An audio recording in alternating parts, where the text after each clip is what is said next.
Okay, good morning.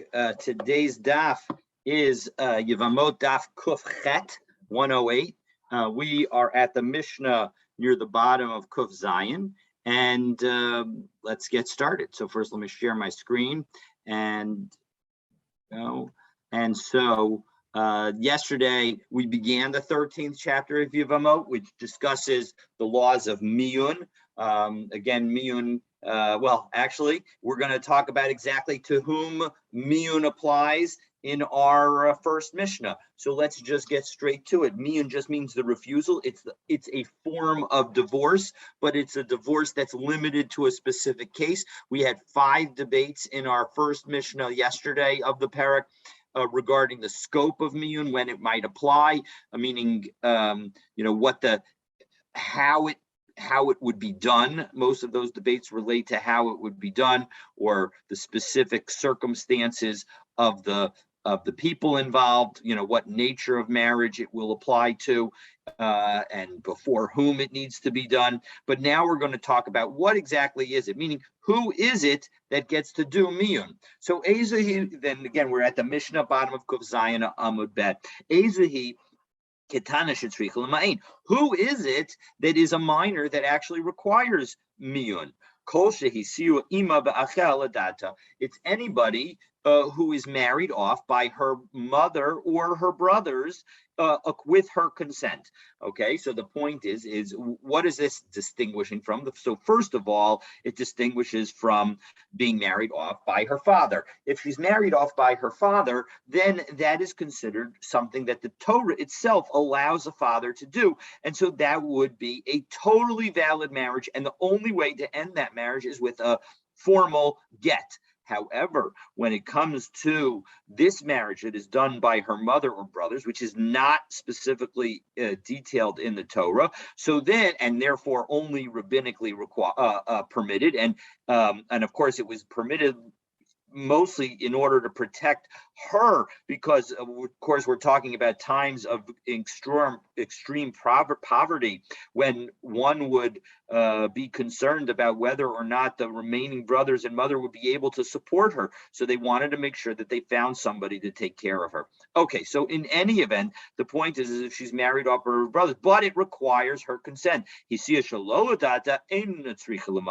if they try to marry her off and she does not agree to the marriage even initially, well then that isn't a marriage at all. It doesn't even require nullification because they're not allowed to do that to her. So Rabbi Chanina ben Antigonus Omer, and he adds, Kol tinokas she'ena yechol lishmor kedusha. Similarly, when it comes to if she's married off and she does not have the capability to watch over the item that's given to her as part of the kedushin, right? We today the husband gives a wife a ring and says Hareya Mekudeshet Li B'Tabat Zu Kedas Moshe Yisrael, and so if in fact the object that he refers to in that statement is the ring, but it could be any object of value. If he references that and she's not able to take care of it because she's not mature enough, not old enough, or just not able to, well then in that instance she is not married because she is not capable of getting married, according to Rabbi Chanina ben Antigonus. The next case, although it says Rabbi Lazar in the Rabbi Elazar in the Mishnah, the Hagos Abach refers to it as Rabbi Eliezer, and so Rabbi Eliezer says, actually, the action of a minor has no legal significance whatsoever. Rather, this woman is really like somebody who has been seduced, meaning that there isn't a formal marriage. When a woman is seduced by a man, there's going to be an obligation by the man to marry her, but that marital relations, that sexual encounter does not in fact result in actual marriage. And so as a result, what does he say? Bas Yisrael lo tocha b'truma. if the minor girl is the daughter of a Yisrael, meaning she's not the daughter of a Kohen, well, and now she marries a Kohen, even though ordinarily the wife of a Kohen is able to eat truma, this girl is not allowed to eat truma. Similarly, Bas Kohen Yisrael, Tocha B'truma. And on the other hand, if she's the daughter of a Kohen, even if this minor girl is married to a Yisrael, she would be allowed to eat truma because she's not considered really married, according to Rabbi Eliezer.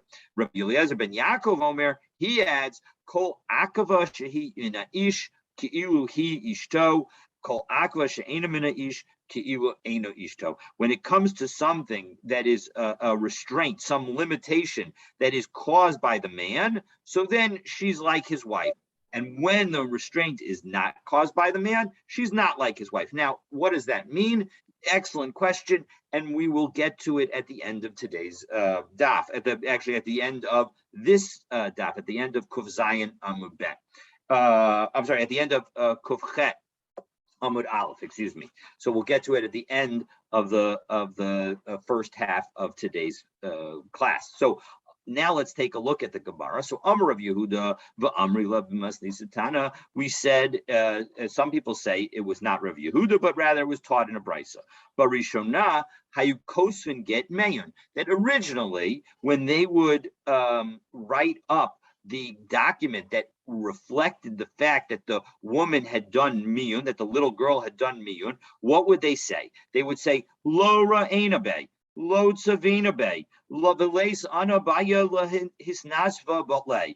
That I do not want this guy. I do not desire him.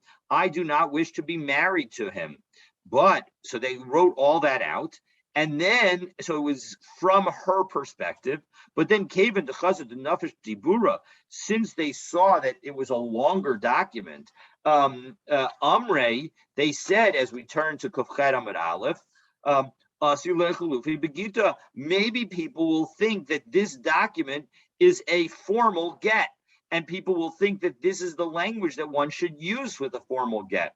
And as Rashi says, sofer bur, that there will be an unknowledgeable person who's writing up a get, beget gerushin, l'garesh bo isha, and they will think that that's the language that you're supposed to use. So back to the Gemara. So Takino Haki. So as a result, they said we're not going to use that language any longer, but we're going to say the following: the Yom Ploni, Miyana Plonis, Bas Ploni, Ba'apana. That in front of us, on this date, so and so, the daughter of so and so, did miyun, and so as a result, that way we'll have a sense of confirmation that in fact the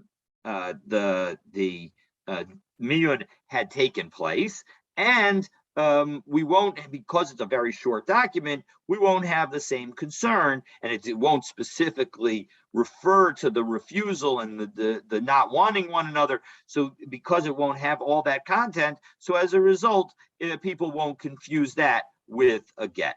So now so that's with respect to the evidence, with respect to the document itself. Now, what about what the person says? So Tana Rabbanan. So we have a brisa that's going to help us here. Ezehi meyun. What is it that said is meyun? So there are going to be lots of possibilities here. So possibility number one is Amra EFC Ploni Bali. I really don't want this guy to be my husband. So EFC B'Kedushin Shikedushani Imi V'Achi. Or even if she doesn't refer to the husband himself, but says, I don't like the fact that my mother and brothers arranged a marriage for me, and so as a result, I didn't want this. So Yasser al-Kain Amar Rabbi Yehuda. Not only those situations, Rabbi Yehuda says, but Rabbi Yehuda adds, Afil Yoshev's Ba'apirion. Even if she's sitting on the couch, the special carried litter that is brought to the wedding, that carries the girl to the bridal canopy, the chuppah, and she's going, she's going from her father's house to the house of the husband in order to marry him. V'amra, and she says in that context, efshi b'ploni bali, I don't want to be married to this guy. Zehu miyun. This is miyun. So, and Rashi adds, afilu kashehi yosheves ba'piryon v'nosin osa mibeis aviyah, and they're carrying her from her father's house, lebeis bala, in order to go to the husband's house, lechupa, in order to do chupa. V'amra, and she says, ef shibo, I don't like this guy. De'ikulamemer, because why would you think that that wouldn't work? Because you might think that that wouldn't work because ilo ba'ile, if you really don't want the guy, and you should just get up and go. Get off the couch. Actually get up and do something to show that you don't want it. But nonetheless, even just saying it can be considered sufficient miyun. And why might she not want to get up and go? Because maybe it's embarrassing. So she just wants to whisper it to somebody and not actually be married, but not also be embarrassed. So Yasser al Kain, moreover, Amar Rabbi Yehuda adds even another case. If she's in her husband's home and she is serving the guests, and the guests are in her husband's home.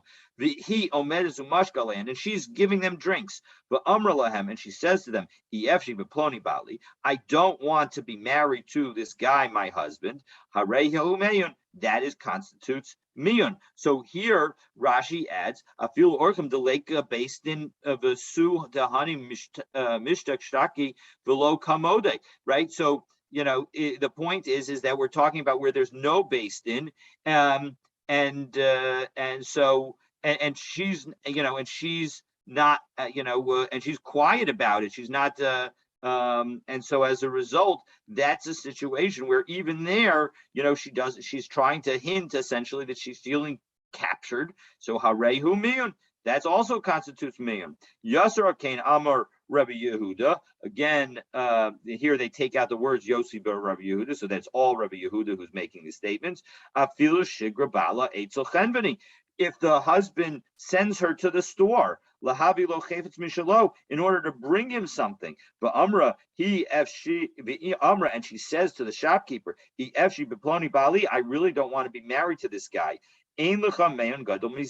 There's no miyun that's greater than this. And again, Eitzel Chenveni, Rashi says, second of the narrow lines in Rashi, Deleka Ela Chenveni, that there's only the storekeeper present. And so the Ikulamem Mishum de Atracha Hula Havilo Chavetz Mishalo. And the reason that she doesn't want to do it is because maybe she doesn't like being told to do jobs and she doesn't like to work. And so that's not a really great reason to divorce her husband.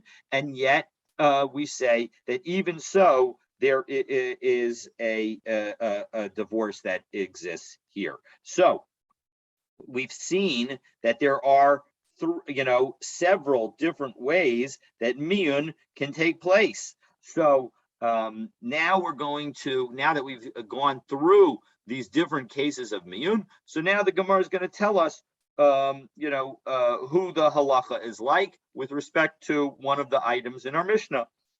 Specifically, Rabbi Chanina ben Antigonus Omer Kol Tinokus, right? We quoted the Mishnah where Rabbi Chanina said that the girl, if she's not capable of watching the item, so she's not going to be considered actually married. And Amar Rabbi Yehuda Amar Shmuel halacha Rabbi Chanina ben Antigonus, that in fact the halacha is like that. A girl must be able to watch the item, otherwise she's not mature enough to get married. So Tana, we learn. So now we learned in a brisa. So now the Gemara is going to talk about the following case: what happens if a woman tries to marry another man? So without actually formally refusing husband number one, she goes to husband number two and she tries to get married to him. Is that considered a miyun of husband number one? So let's take a look, and we're going to have a brisa that teaches us about it. So Tana, Ketana Shalom miyun of Amdul Nises, if a minor goes and who did not yet perform miyun gets up and goes and marries somebody else, Mishum Rabbi Yehuda ben Beseira Amru, in the name of Rabbi Yehuda ben Beseira, they said, nisu'eha hein meuneha. The fact that she goes through nisuin, of course, nisuin is the second stage of marriage, so that is in and of itself constitutes the refusal of the first husband. Ibailahu. So they asked Niskad Shamahu, what's the law if she only does Kedushin? Does Kedushin also constitute a miyun? So Tashma, we have a similar brisa that says the following: Ketana Shalom miyun of Amdav Niskadsha Mishum Rabbi Yehuda ben Beseira Amru Kedusha Hein Hein Meuneha. So same rule, but now we also say the rule applies to Kedushin. So now we're going to ask a number of questions. We're going to ask 3 questions, then we're going to answer all 3 questions with one statement, and then we're going to ask a follow-up question and answer that. So let's take a look. So the first question is Ibailahu. They asked, Pligi Rabbanan Alei to Rabbi Yehuda ben Beseira Olo. Do the rabbis argue with Rabbi Yehuda ben Beseira, or does everybody agree on this case? And if you say that they argue, so then B'Kedushin, Afilu B'Nesuin, meaning do they argue only with respect to whether Kedushin is sufficient to be constitute miyun, or would they even argue with respect to nisuin? Meaning, obviously, nisuin is the more likely thing to constitute miyun because that's a full-fledged marriage to the second guy. But maybe they even argue about that. The imtim selom or pligi afilu b'nisuin, and if you say that they argue about everything, well then halacha kamoso. Who is the halacha like? Ain't halacha kamoso, meaning is the halacha like Rabbi Yehuda ben Beseira or is it not? So the intim selom halacha kamoso bin nisuin or afilu b'kedushin. And really, that this is I've sort of combined those in saying the third question. The third question, is what's the halacha according to each Kedushin and Nisuin. So Tashma, come and hear, and we'll get the answer to the question. So Amr Rabbi Yehuda, Amr Shmuel, Halacha Rabbi Yehuda ben Beseira. So we have a statement of Rabbi Yehuda in the name of Shmuel that the halacha is like Rabbi Yehuda ben Beseira. So what does that imply? Halacha miklal de pligi. Now Rashi says here, halacha Rabbi Yehuda atar vayu idmar, that this statement is referring to both, meaning that the halacha is like him both for kedushin and for nisuin. And so the fact that we need to say that, the Gemara says that implies that there is an argument. So what have we answered? Do the rabbis disagree with Rabbi Yehuda ben Beseira? Yes, they disagree with Rabbi Yehuda ben Beseira. Does that disagreement apply with respect to just Kedushin or also Nisuin? It applies with both, with respect to both. And if they disagree about both, according to whom do we rule? And do we rule that way both for both Kedushin and Nisuin? Well, we rule like Rabbi Yehuda ben Beseira, both with respect to Kedushin and Nisuin. And so as a result, if the little girl were to try to marry somebody else, even that first step of Kedushin will constitute miyun for the first husband. Okay, so v'akasi to b'olach to having nesiva mi'ikara odoma mikadsha. Now, what kind of original marriage are we talking about here? So we've now been focused on the nature of the marriage to husband number 2 that will constitute miyun for husband number 1. But does the marriage that could be undermined through marriage to husband number 2, is that only with respect to the first step of marriage of Kedushin, or does it even apply by Nisuin? So that's the Gemara's 4th question or 5th question with respect to this issue. And Tashma, the Kala say the Abdan Imarud. What about maybe we can learn a proof from the story of the daughters-in-law of Abdan, because they all rebelled against their husbands. Shadar Rabbi Zuge de Rabbi lived, and Rabbi Zuge of the Rabbi sent Shadar Rabbi Zuge de Rabbanan limivd, that the Rebbe sent a pair of rabbis to check things out, to see what the story was. And Amri lahu nashe, and the women said to the daughters, Chazu gavraichu de kaasu. Look, these men are going to be checking about your husband, who are checking about your husbands, are coming. So Amru lahu, and these daughters said to them, Nehavu gavraichu didchu. Nah, they should be your husbands. Okay, so when the rabbis heard that this was the conversation that they had, They told Rebbe, and so Amar Rebbe said in response, Ein lecha meyun gadol mizeh. This is a very important big miyun, and so this indicates the fact that they were saying that they should be your husbands, suggests that maybe that these women were in fact married to the original men. So my love to have a nesiva, right? It must be that they were really married. They were fully married. And yet Rebbe said that miyun would apply in this context because they wanted to marry somebody, they wanted effectively to say that they wanted to marry somebody else. Lo, the havig mikadsha kedusha. You don't have to say that. Maybe it could be that the first marriage of these girls to the sons of Abdan, maybe they were only kedushin. But in any event, the Gemara, so although we did not prove it from this case, the Gemara then says that even in that first case, even if the first husband is fully married with nisuin to the little girl, and the little girl goes and does even kedushin with another man, that kedushin in and of itself will constitute miyun and an undermining and the elimination and the nullification of the first marriage. Okay, so now we turn to later words in our Mishnah, where it said, again, it said Rabbi Elazar, but we're reading it as Rabbi Eliezer. So Rabbi Eliezer Omer, so Rav Yehuda Amar Shmuel. So now, again, and Rabbi Eliezer said that the act of a minor has no legal significance. So she's treated like somebody who's been seduced. The Gemara is now going to provide two perspectives on Rabbi Eliezer. The first, that he's difficult to understand, and then a second perspective that he's actually easier to understand than the alternative position. So let's take a look at them in series. So Amar Rav Yehuda, Amar Shmuel. Rav Yehuda said in the name of Shmuel, Chozrani al Koltz Dadei Chachamim. I looked at this issue from all the different perspectives. V'lo matzasi adam shehishva midusav b'ketana karebi Eliezer. And I didn't find anybody who was similar to the qualities of Rabbi Eliezer with respect to his rules for minors. Now, I'm actually reading this as negative, but on reflection, it could even be read as positive, meaning that nothing is like him. Sha'asa Rabbi Eliezer kimatayelas imo b'chatzer. That he makes, all right, well, I think it is a negative comment on reflection. So, because what does Rabbi Eliezer do with respect to a minor? He considers her like somebody who's just going on a walk with her husband in the courtyard and not actually married to him. It's just like two people going on a walk together.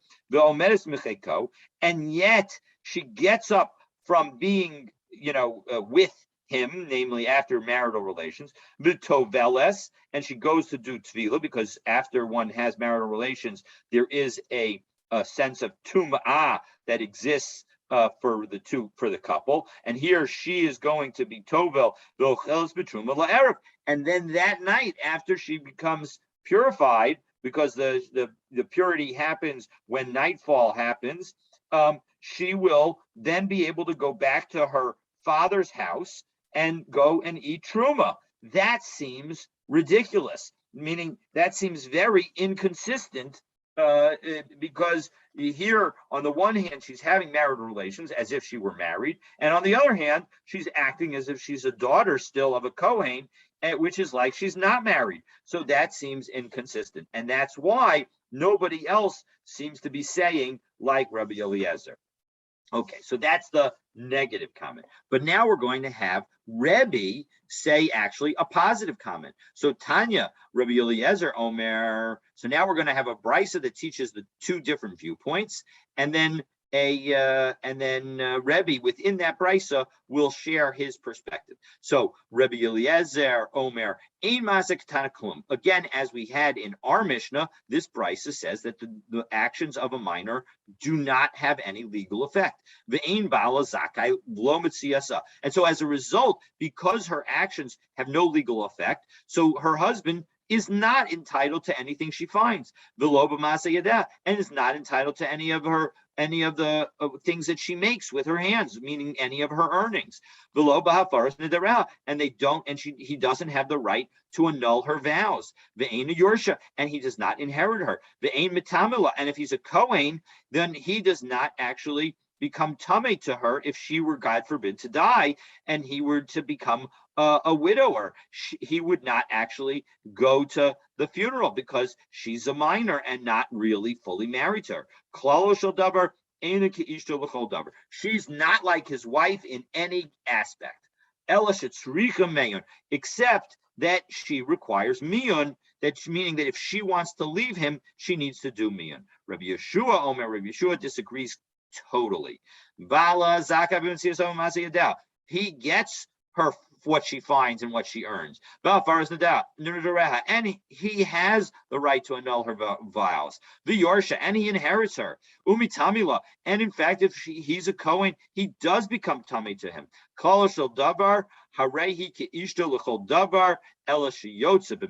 No, it's the exact opposite. She is like a wife for everything, except that she has the ability to leave through miyun.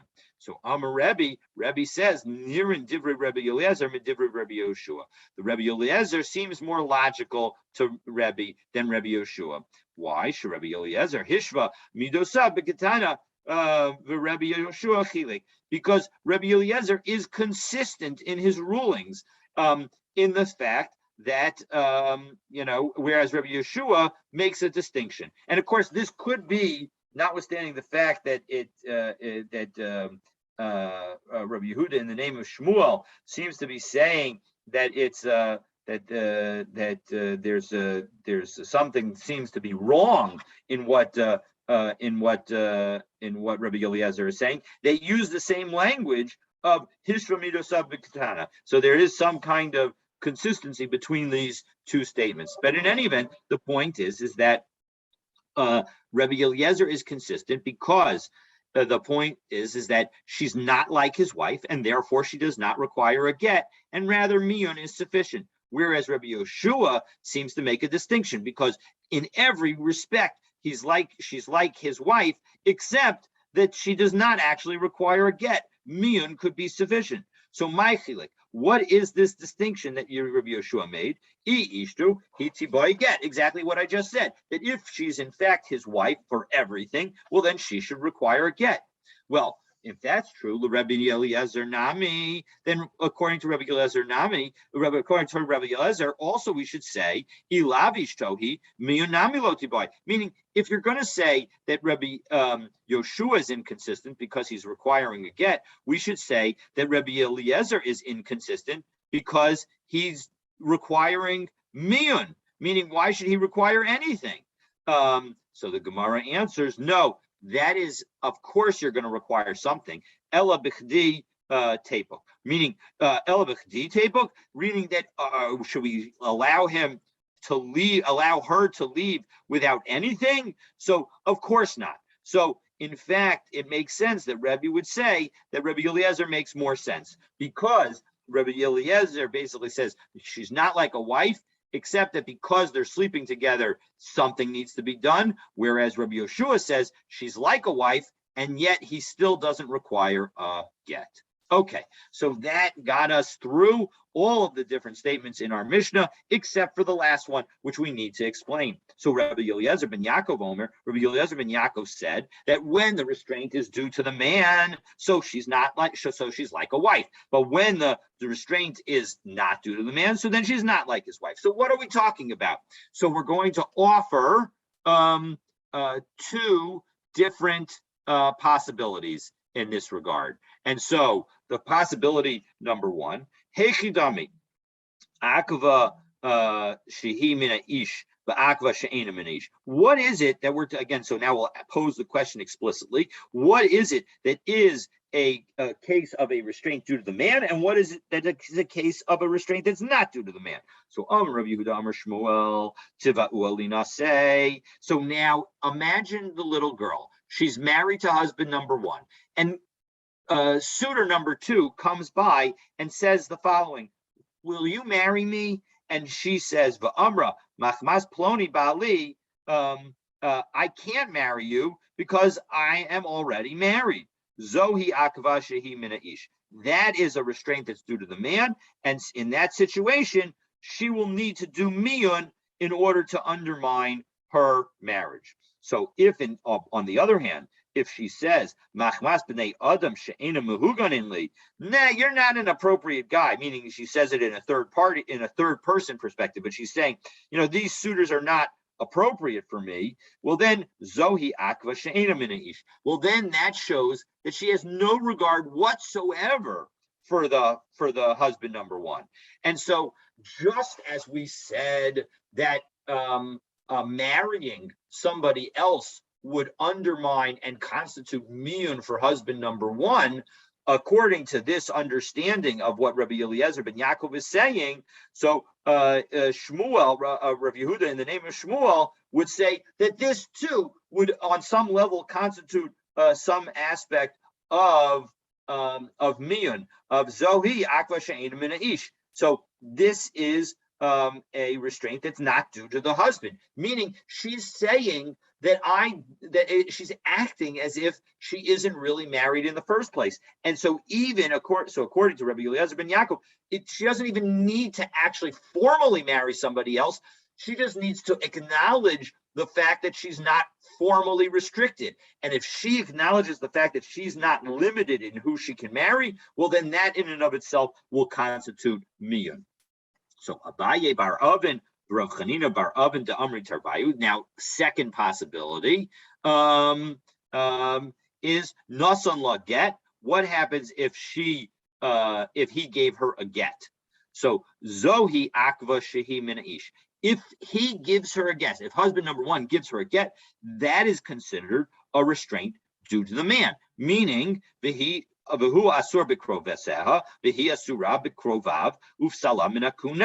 that will result in three things. First, he will be prohibited to marry her relatives because she's an ex-wife, and you're not allowed to marry the relatives of an ex-wife or a wife for that matter. And she will be forbidden to his relatives because, of course, she will be considered his ex-wife, and so she will not be allowed to marry his father, for example. Ufsala minakuna. And she will be considered divorced. She's not able to marry a Kohen. However, miyunabo, if she does miyun, zohi akva she'ena mina ish, so then that would be considered a restraint that's not due to the man, and so as a result, v'hu mutar b'krovaseha, v'hi muteres b'krovav, v'lo psala l'kuna, and so mina kuna, and so as a result, he will be allowed to marry her relatives. She will be allowed to marry his relatives because it's as if the marriage never happened. It's as if there was an annulment of the marriage. V'lo psala mina kuna, and she will not be disqualified from the kahuna. So that is a second understanding. Now, we have a question about this because Hakatana Lakaman, we're about to teach in a Mishnah that we'll be learning in 30 seconds, that if in fact the girl refuses her husband, we're going to learn this exact law in 2 seconds. And on the other hand, Nasan like get, if he gives her a get, so if that is in fact what Rabbi Eliezer ben Yaakov is saying, why are we teaching this rule in the Mishnah that follows? Well, one possible explanation is Perushe Kamafarish. That no, what this next Mishnah is going to do is explain what Rabbi Eliezer ben Yaakov is really saying. So we've now seen two possible understandings of Rabbi Eliezer ben Yaakov, and now consistent with the second explanation, let's see the second explanation. So and it's Beish. No, we go jump into the next Mishnah, and it says that if the girl does miyun, so who mutar b'krovaseha, it's as if the marriage doesn't happen, and so as a result, he's allowed to marry her relatives. He muteres b'krovav. and she's allowed to marry his relatives. The lo Solomon Akuna, and there is no and she's still allowed to marry a Kohen because she's not considered divorced, and she's not considered she's not considered divorced, and she's not considered a zona. So nasan la get. If on the other hand he gives her a get, well then who also so then he is prohibited to marry her relatives. Vihi asura b'krovav, and she is permitted. She is prohibited to marry his relatives. Uf salah minakuna, and she is disqualified from marrying a Kohen. So nasan la get v'chsira. Well, 1 second. What happens now? Now we get things more complicated. What happens if he gave her a get and then remarried her? Now, again, this wasn't with some other marriage in between, so it was a totally permissible remarriage, meaning if you marry somebody and divorce them and they marry somebody else in the meantime, then you're not allowed to take that person back. On the other hand, if you divorce them and then want to remarry them and they haven't married somebody else, well, then you're allowed to take back that woman. One is allowed to take back, the man is allowed to take back that woman. So what happens if he took her back? Miyanabo, and then she does miyan to him, v'nisus la'acher, and now she marries somebody else. Unis vinis armala onis garsha, and now she becomes widowed or divorced. So muteris lachzerlo, she is allowed to go back to the first husband because the first relationship ended in miyun. So it's as if it never happened. So miyun abova hechzira. On the other hand, if she does miyun and then decides to go back and marry the guy again, nasan la get v'nisis la'acher, and now he gives her a get and she marries somebody else, v'nis armala onis garsha, and now after that second marriage, the second marriage terminates through either widowhood or divorce. Or divorce, asura lachzorlo. Then she's not allowed to go back to the first husband. Why? Because she's considered as if she was divorced. And so now, as we turn to Kufchet Amabet, Zehaklal, this is the rule: get achar miyun asur lachzorlo. If the get comes second, so then you're not allowed to go. She's not allowed to go back to him. But miyun achar get muteras lachzorbo. If the miyun is the last thing, well then the get is not what's relevant. Only what's relevant is the miyun, and so as a result, she is allowed to go back to him.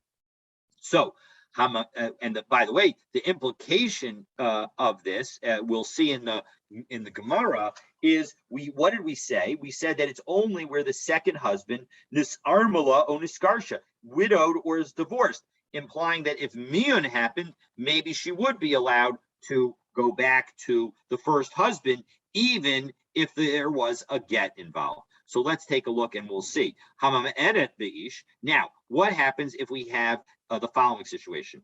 We're going to have a series of husbands. So she first refuses. She does miyun to husband number one. Nisus la'achar v'gersha. She then marries and divorces husband number two. La'achar umiyanabo. Then she marries husband number three and does miyan for him. La'achar v'gersha. And then she marries husband number four and divorces him. And so she's now divorced. She's divorced husband number four. La'achar miyanalo. And then we have in the according to the Gos Habach, we add and then she does miyun again. So now she's done miyun 3 times, divorced twice, and we'll see that in the Gemara we'll talk about a third divorce. Imagine that there was another divorce after this miyun. Zakal kol sheyotza mena beget asura laxerlo. The miyun utaras laxerlo. So all the husbands with whom she left by divorce, she is forbidden to go back to. But if she left them with miyun, well, then she's allowed to go back to, because it's as if they were never married in the first place. So alma asi miyun umevato get. So when we saw, what did we see from the first statement of our from the middle case of our Mishnah, that if in fact she does miyun, she marries somebody, he divorces her, and then they get back together and she does miyun, ends up voiding the get and it serves as an interruption, and so there's no get issue about her coming back to that first husband. Uraminhu, But one second, what about the end of our Mishnah, where it says, Hamam enet be'ish, v'nisis la'achar legersha. If she does miyun with one guy, then she does gets a get from the second husband, la'achar miyuna bo, and then she marries somebody else, husband number 3, and does miyun for him, la'achar v'gersha, and she then does husband number 4 divorces her, and then la'achar miyuna bo, and again we add, this is again the Hagos Habach above, here adds it as well, and so she divorced. She does miyun on husband number 3. Ze'akal kol sheyatzis mimenu beget asur latzarbo b'miyun muteres latzarbo alma lo asi miyun dechavre uvato gitu day. So we see that a miyun after a get does not nullify the get when we're talking about two different people. Now you might say, and of course we're going to get to this in the Gemara. Well, maybe two different people is different than if it's all one person. And that, in fact, is what Rava is going to say. But Amar Rav Yehuda, Amar Shmuel, Rav Yehuda in the name of Shmuel answers this inconsistency and says, Tavra, yeah, there is an inconsistency. Misha Shanazo, Lo Shanazo, the person who teaches the first part of our Mishnah or the middle part of our Mishnah is not the person who teaches the end of our Mishnah. And so, as a result, there's no inconsistency because they're taught by two different people. Well, Amar Rava, Umay Kasha. Rava says, I don't understand. What's the question in the first place? Because the Dilma Mayun today, Mivatal get today. Maybe his own, miyun that goes towards him will void his get. But miyun dechavre lo Mivatal get it today. But maybe the miyun that goes to somebody else won't undermine his own get and won't eliminate the prohibition associated with his get. So umayshna miyun dechavre delo mivatel gita today. Well, one second, you have to give an explanation. It's not enough to just say, well, it's different people. You have to explain why is it that would be the case. I did makeret bimru mizusav the ukritsusav azol mishabesh umaytila. Now, so the reason that maybe we'll say that the second, that when you're talking about two different people, we're worried about it, is the following. So we have husband number 1 who divorces her, and then she goes and marries husband number 2, and she does miyun. And so the question is, can she go back to husband number 1? So in that situation, Rava is saying that you can't, because we're worried that husband number 1 was the cause of the divorce. And so he will come and hint to her, listen, I'm going to take you back if you reject husband number 2. And so she might say, yeah, I really wish I didn't want to be divorced because he was the one who caused the divorce. So she says, as a result, she will be hinted to by husband number 1 that if she gets rid of husband number 2, he will take her back. Husband number 1 will take her back. And so she says, all right, I mean husband number 1, I mean husband number 2. And so as a result, she might go back to husband number 1. Well, we don't want that kind of behavior going on. We don't want husband number 1 to interfere with the relationship with husband number 2. So as a result, that's why we'll prohibit her. Well, miyan today, namilo livatal gita today. Well, in that situation, maybe we should say the same thing. Meaning, let's say husband number 1 divorced the wife, divorced the girl, and then took her back, and then she does miyan to him. And now she marries husband number 2. Why don't we say the same concern? Why don't we say the same concern that now maybe husband number 1 is going to interfere with marriage number 2, and as a result, we'll try and get the girl back? So the Gemara answers, and again, the ID, and let's finish the question. The ID makeret marimuzosav ukritzosav azul mishabish mighty law. Right. So maybe again in that same situation where she again divorced husband number 1, then does miyun to husband number 1, and husband number 1 takes her back, and then she rejects him and does miyun to him, and now she's married to husband number 2. Shouldn't we be worried about this kind of hinting and gesturing to indicate that she should come back to him? So ha kvar shabsha below ishabsha, right? In that situation where she did miyun the second time, we don't have to worry about him, husband number one trying to get her back, because in the case where husband number one was the cause of the divorce, so then in that situation, so he could change his mind and want her back. But in the situation where she did miyun to him, it wasn't up to him. She decided that she wanted to divorce the guy. And so as a result, in that situation, we're less worried about the husband number one trying to come by and visit husband number two's home and try and convince the girl to do miyun with husband number two. All right, so Ella Ikashya. So as a result, according to Rava, then what is the inconsistency? If according to Rava, the inconsistency is as follows. Here's the real inconsistency. Dechavre adechavre kasha. The point is that there's an inconsistency between two cases of where miyun is done by the other person, by husband number two. So what did we say at the beginning? Miyun abo v'hechsira.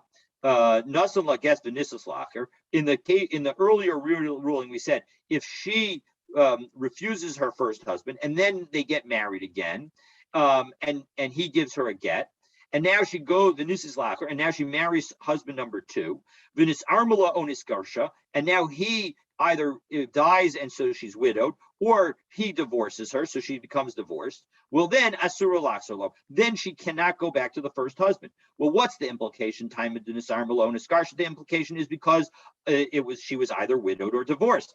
Hamena, but if in fact she had done refusal, which implies that the second relationship is totally ignored, mutaras laxarlo. Maybe that would suggest that she's allowed to go back to the first husband. So alma asimun dechabre umavato gita today. We see that a miyun towards somebody else undermines the get towards the first husband. Uraminhu. And yet we see something different with the last part of the Mishnah, because what did we say there?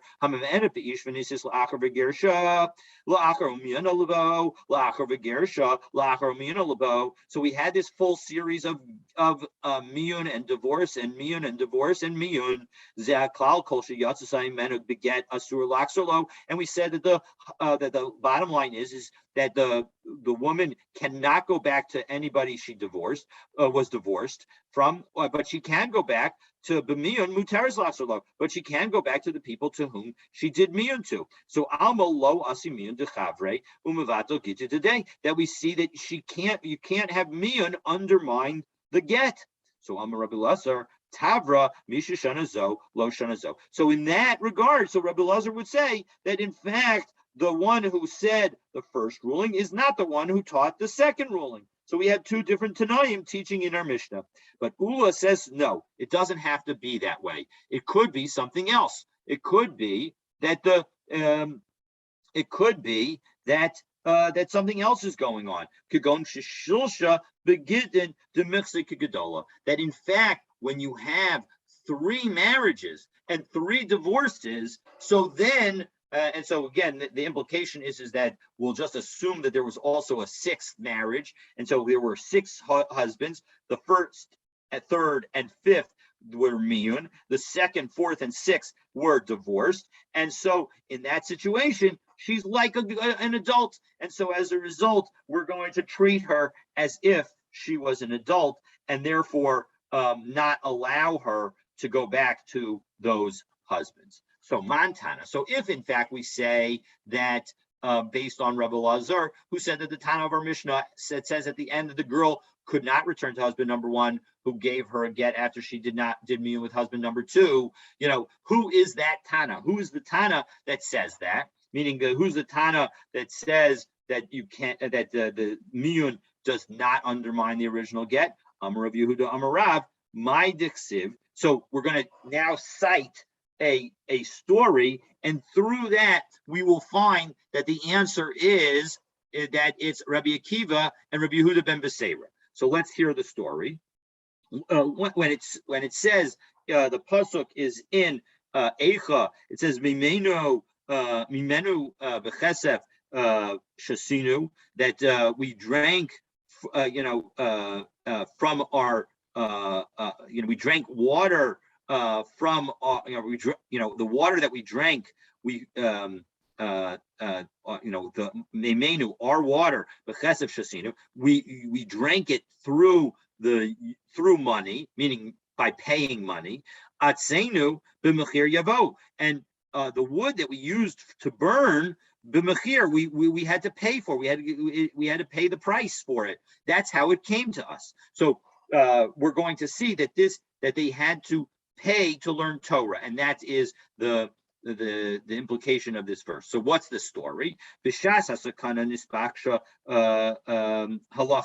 That when we were in a time of danger and Torah study was prohibited, we needed to understand what the halacha was in the following case. That if a husband, if the girl left her first husband with a get and left her second husband through miyun, what's the rule about her going back to the first husband? So again, in our Mishnah, the earlier opinion seems to suggest that she's allowed to go back, and the later opinion says that she's not allowed to go back. So what is the opinion? So Sachru Adam Yechad Ba'arba Me'azuz. So they hired somebody for 400 zuz, the Shalu, and that person came and asked Rabbi Akiva bebeis ha'asurin. Shalu as Rabbi Akiva bebeis ha'asurin. So that person went and asked on behalf of the rabbis what that question to Rabbi Akiva, because he was in prison, v'asar, and he said that it was prohibited. And they also asked us Rabbi Yehuda ben Beseira ben Netziv, and they also asked Rabbi Yehuda ben Beseira v'asar, and he also said it was prohibited. So we see that the two of them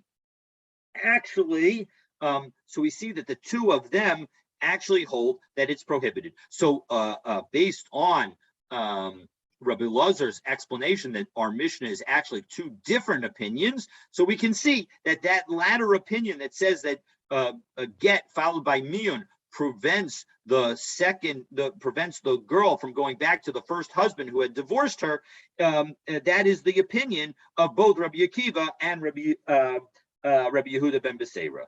So Amar Rabbi Yishmael Rabbi Yossi. However, Rabbi Yishmael, the son of Rabbi Yossi, says that wasn't the question that we asked, because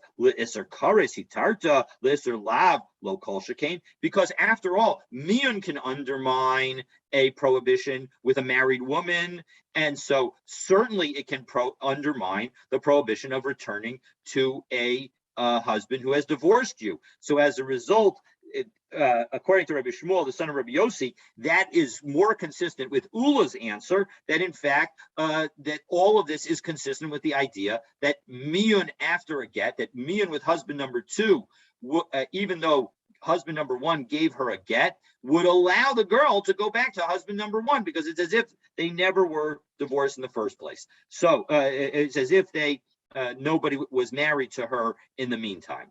So, but rather, what was the question that was asked? Biram kachshalu. This is what they were really asked. Haresha hayisa eshes achi imo. If you have, now we're going to get a little complicated because we're going to deal with a secondary erva. If you have a minor girl who's the wife of a man's mother's brother. So again, so the mother, the wife of the uncle. So an uncle marries this minor girl. Shehi shnielo. Now, the uncle through a mom is the wife of an uncle through a mom is a secondary erva. It's only rabbinically prohibited. It is not biblically prohibited. Unasa achiv me'aviv umeis. And now, after this little girl was married to the mother's brother, that marriage ended. Doesn't make a difference whether it was divorce or the husband died.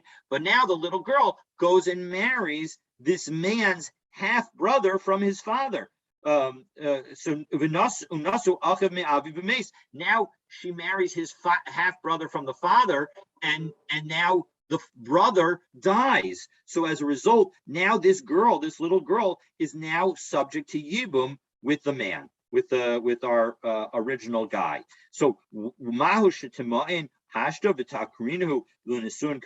so maybe she could do miyun all the way back with husband number one, even though it's that husband is either dead or divorced her. But we would allow that miyun to happen, and thereby, by allowing that miyun to happen, so we'll pretend that that marriage never happened. And so as a result, the girl will no longer be a secondary erva to the man. So, and therefore she will be able to do the titya beim, and now he will be able to do yibum with her.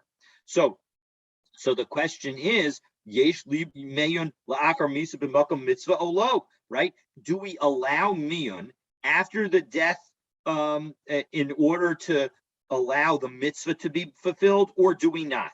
So shnei b'nei adam b'arba mea zuz. So they hired 2 men for the 400 zuz. Ubau shalu es Rabbi Akiva b'beis hasurin v'asar es Rabbi Yehuda ben Beseira b'nitzivin v'asar. So they hired for 400 zuz, 2 people, one to go to Rabbi Akiva, one to go to Rabbi Yehuda ben Beseira, and again they both prohibited in that situation. So Amar Rabbi Yitzchak bar Ashyan umoda Rav shemuteres la'achiv shel zeh shenesra alav. That even though Rav would say that she can't marry the husband number 1 in the situation of a get. So husband number 1 gives the girl a get. Husband number 2 then marries her, and she does miyun to husband number 2. So Rav is concerned that husband number 1 might influence the marriage and influence the miyun of husband number 2. So as a result, he prohibits the girl from going back to marrying husband number 1. However, she will be allowed to marry husband number 1's brothers. So as a result, even though they divorced each other, and even though ordinarily when you talk about adults, if the husband number 1 divorces a woman, that woman is not allowed to marry any of the brothers. In this situation, because the last action was miyun on this girl, the last action that the girl took was miyun, it undermines all of the relationships that she had, and as a result, it's as if she was never married in the first place, and so as a result, she can now marry the brothers of husband number 1. Well, pshita, isn't that obvious? Isn't it obvious? Because the husband has the incentive to undermine relationship number 2, but the other brothers don't have that incentive, and they don't have the ability to make those hinting suggestions that they'll be able to work out the details. So I might have thought that we would be concerned that if we allow her to marry the brothers, we might allow her to marry husband number 1, and then that would cause the situation to enable husband number 1 to undermine marriage number 2. So Kamash Malan, no, we're not worried about that. The Igad Amri, and there are some who say that Rabbi Yitzchak bar Ashin's statement was the following: Amar Rabbi Yitzchak bar Ashin, Amar Rav Kishem she'asur lo, kach asur la'achiv. That actually Rav was not saying that the brothers can marry the girl, but rather the other brothers can also not marry her. The brothers of husband number 1 are also prohibited. Well,